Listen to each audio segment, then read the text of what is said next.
Tonus Laboratorio del Piede, centro altamente specializzato nella costruzione di plantari su misura, dedica nuove tecnologie di rilevazione dei carichi posturali per dare voce alla filosofia di benessere che lo caratterizza.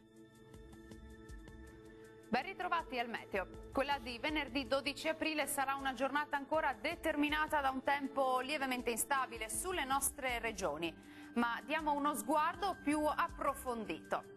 Sul Veneto il cielo sarà molto nuvoloso con qualche precipitazione possibile un po' dappertutto, ma generalmente di debole intensità.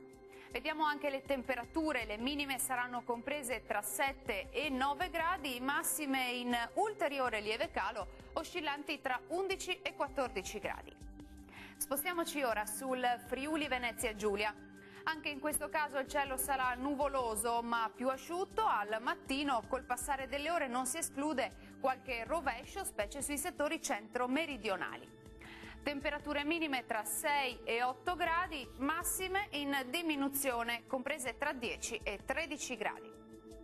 Raggiungiamo infine il Trentino Alto Adige, cielo coperto su tutto il territorio regionale con precipitazioni più probabili sui settori meridionali, più asciutto invece altrove.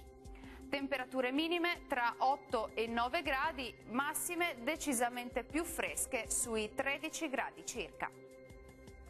Bene, dal meteo di Antenna 3 è tutto. Arrivederci.